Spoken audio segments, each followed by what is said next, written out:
رسول خدا نے خاتون جنت کے فضائل میں جو الفاظ کہے ہیں ان میں سے ایک ایک لفظ آپ کی عصمت کی دلیل ہے. جی تو جس سے راضی ہوگی میں اس سے راضی ہوں گا. ہاں جی تو جس سے راضی ہوگی خدا اس سے راضی ہوگا. تو جس سے ناراض ہوگی خدا اس سے ناراض ہوگا. یہ آپ کی عصمت کی دلیل ہے خاتون جنت علیہ الصلوۃ والسلام کی، جس کی عصمت کی گواہی اللہ تعالیٰ دے رہا ہے. جس معصومہ کی عصمت پر قرآنی آیت دلالت کرتی ہے، گواہی دیتی ہے، اس سے گواہ طلب کیے جاتے ہیں. یعنی عدم اعتماد، خاتون جنت سے گواہ کا مطالبہ کیا جاتا ہے. عجیب حالت میں واپس آتی ہیں امیر المومنین کی خدمت میں. ابن ابی طالب اشتملت شملت الجنین. جنین کبھی آپ نے دیکھا ہو تصویروں میں شکم مادر میں بچہ ایسی کسی کونے میں سکڑا ہوا ہوتا ہے.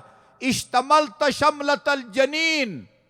آپ تو اس طرح گھر میں چھپ کے بیٹھ گئے ہیں جس طرح شکم مادر میں جنین ہوتا ہے، اور اس طرح گمنامی کی زندگی گزاریں جس طرح ایک متہم آدمی لوگوں کے سامنے آنے سے گھبراتا ہے.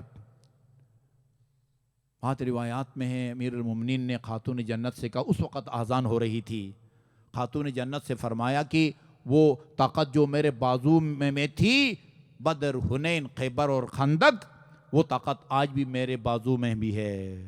لیکن فاطمہ دیکھو، اگر میں قیام کرتا ہوں، تلوار نیام سے نکالتا ہوں، یہ جو گلدستہ آذان پر وہ بابا کا نام سن رہی ہو، اشہد ان محمد رسول اللہ، یہ شاید پھر سننے میں نہ آئے. فرمایا اذن اصبرو، علی پھر میں صبر کروں گی. یہ شہادت کے ایک دو دن کی جو کیفیت ہے روایات کی روشنی میں عزادارو آپ ذرا وہ تصور کریں. اس میں کوئی شک نہیں تھی، اس میں کوئی شک نہیں ہے کہ کسی طبیعی بیماری کی وجہ سے بستر علالت پر نہیں تھی، زخمی تھی.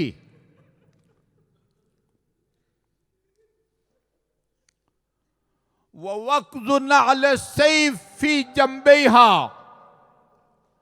یہ محمد حسین کبر رحمت اللہ علیہ جن کی کتابوں کو سمجھ کے لوگ فخر کرتے ہیں.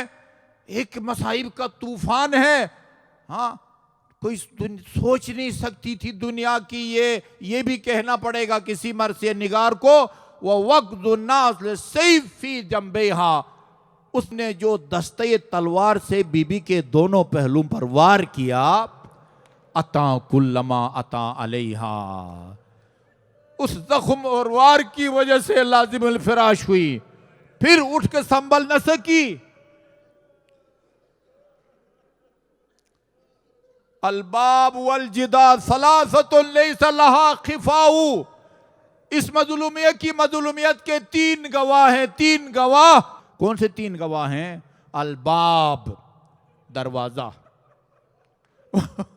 والجدار وہ دیوار جس کے درمیان اور دیوار کے درمیان آ گئی تھی، اور والدماء نازنین بدن سے جاری ہونے والا لہو. ثلاثۃ لیس لہا خفاء الباب والجدار والدماء. اپنے مرثیہ کا آخر میں کہتے ہیں اہاکذا یصنع بابنۃ المصطفیٰ حرصا علی الحکم فیا للعجبی. اقتدار کی خاطر محمد کی بیٹی پر اتنا ظلم و ستم. بہت معذرت خواہ ہوں، بعض روایات میں نے پڑھا ہے، یہ نواسہ پیغمبر کے بارے میں نے پڑھا ہے، وہ ظالم جب نواسہ پیغمبر کو شہید کرنے کے لیے آیا، کسی میں جرات نہیں ہوتی تھی، بہت آگے بڑھتے تھے، لیکن آپ کے حسن جمال کو دیکھ کے بے خبر ہو جاتے تھے، اپنا ارادہ بھول جاتے تھے، واپس چلے جاتے تھے. وہ آخر شقی ابدی نے آیا اور آ کے ایک گستاخی کی تھی، وہ میں تصریح نہیں کر سکتا. اس گستاخی کے بعد کربلا کی خاک نے نواسہ پیغمبر کے رخساروں کے بوسہ دینا شروع کیے تھے. اور امام حسن کی باتوں سے پتہ چلتا تھے جتنے بھی بلوائی گئے تھے سب نے اپنے حساب سے خاتون جنت پر ظلم. مغیرہ بن شعبہ سے تکرار ہوتی ہے امام حسن مجتبیٰ کی. آپ نے اس کو فرمایا تجھ سے کیا خیر کی توقع رکھیں, تم نے تو میری ماں زہرا کو بھی معاف نہیں کیا. ہاں تم نے میری ماں زہرا کو بھی معاف نہیں کیا. ہاں دونوں پہلو مجروح تھے اس تلوار کے دستہ کے زخم سے. قنفذ کے شانیانوں وہ تازیانوں سے آپ کے بازو شانے مجروح تھے. بہت نحیف ہو گئی تھی, بہت کمزور ہو گئی تھی, بستر علالت پر تھی. اسی حالت میں اپنے بابا کو خواب میں دیکھا. بابا سے سنا ہوا تھا من رآنی فقد رآنی, کوئی اور مخلوق میری شکل میں ظاہر نہیں ہو سکتا, جس کے خواب میں نظر آؤں اس کا مطلب یہ ہے کہ اسے میں نظر آیا ہوں.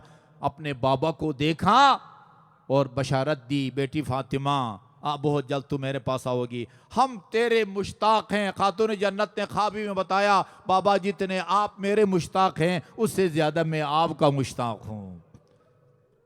خاتون جنت کو یقین ہے 100% کہ ابھی وہ چند گھنٹوں کے بعد میں اپنے بابا کے پاس پہنچوں گی. کمزوری کی حالت میں بستر علالت سے اٹھی, بچوں کے کپڑے دھوئے, بچوں کے سر دھوئے, امام حسن اور امام حسین کے. امیر المومنین علیہ السلام نے خاتون جنت سے آ کے پوچھا فاطمہ اتنی کمزوری میں بستر سے اٹھنے کی کیا ضرورت تھی؟ فرمایا ہاں میرے بابا نے مجھے پیشگوئی کی ہے, بہت جلد میں اپنے بابا کے پاس جانے والی ہوں, میں چاہتی ہوں اپنی زندگی میں بچوں کے سر دھوؤں. عجیب ملی جلی کیفیت ہے, خوش ہیں کہ ابھی بابا کے پاس جاؤں گی, لیکن ساتھ ساتھ وہ سارے منظر بھی سامنے آتے ہیں کہ میرے جانے کے بعد یہ میرے حسن سے کیا سلوک کریں گے, میرے حسین سے کیا سلوک کریں گے, میری زینب سے کیا سلوک کریں گے. مصر کی خاتون رائٹر بنت شاطی اپنی کتاب بطلۃ کربلا میں لکھتی ہیں علی زندگی میں اپنی بیٹی زینب کبریٰ کو درس دے رہے تھے, درس تفسیر. وہاں علی نے بہت سارے مستقبل کے واقعات کی پیشگوئی کی, خداداد علم کی روشنی میں بتایا فلان سن میں دشت بلا میں میرا حسین آئے گا, پہلے اصحاب شہید ہوں گے, اولاد پھر حسین, اس کے بعد تمام مردوں کے شہید ہونے کے بعد پھر یہ اشقیاء اہل حرم کے ساتھ کیا سلوک کریں گے. امیر المومنین سے یہ بیان نہیں ہوتا. بھائی کی شہادت کی خبر دی, لیکن بھائی کی شہادت کے بعد شام غریبان میں کون سی قیامت صغرا برپا ہوگی وہ علی سے بیان نہیں ہوتا. جناب زینب سمجھ گئی کہ بابا کچھ بتانا چاہتے ہیں مگر بتا نہیں سکتے, اس خیال سے کہ شاید میں نہ سن سکوں. فرماتی ہے بابا جو بات آپ مجھ سے چھپانا چاہتے ہیں میں اپنی مادر گرامی سے سن چکی ہوں. میری مادر گرامی نے بتا دیا ہے کہ بیٹے کی شہادت کے بعد یہ اشقیاء تمہارے ساتھ کیا سلوک کریں گے. امام اپنی زندگی میں بھی اس چیز کا خیال تھا. ایک منزل آئی جب امام نے فرمایا یا شیعۃ آل ابی سفیان ان لم یکن لکم دین ولا تخافون الموت فارجعوا الی اسلافکم ان کنتم عربا کما تزعمون. اگر تم کسی دین کے قائل نہیں ہو, تمہیں قیامت کا خیال نہیں ہے, فکونوا احرارا فی دنیاکم, دنیا میں انسان آزاد انسان بن کے دکھاؤ, اور ورجعوا الی اسلافکم ان کنتم عربا کما تزعمون, جیسا تمہارا دعویٰ ہے اگر تم عرب ہو, عرب کی کچھ روایات ہیں اس کا کم از کم خیال رکھو. شمر نے کہا فاطمہ کا بیٹا کہنا کیا چاہتا ہے؟ فرمایا دیکھو جب تک میں زندہ ہوں اس وقت تک اپنے بدصفت سپاہیوں سے کہو میرے اہل حرم سے دور رہیں, نبی کی نواسیوں اور علی کی بیٹیوں سے دور رہیں. عزادارو جب تک حسین زندہ تھے یہ اشقیاء اہل حرم سے دور ہوئے. ادھر منادی کی آواز کربلا کی فضاؤں میں گونجی, الا قد قتل الحسین بکربلا, الا قد ذبح الحسین بکربلا، عمر سعد کا فرمان جاری ہوا، احرقوا بیوت الظالمین، لوٹو تبرکات رسول بطول کو، قیدی بنا کے لے چلو آل رسول کو۔ لا اضحک اللہ سن الدہر ان ضحکت وآل احمد المظلومون قد قہروا ولا حول ولا قوة الا باللہ العلی العظیم۔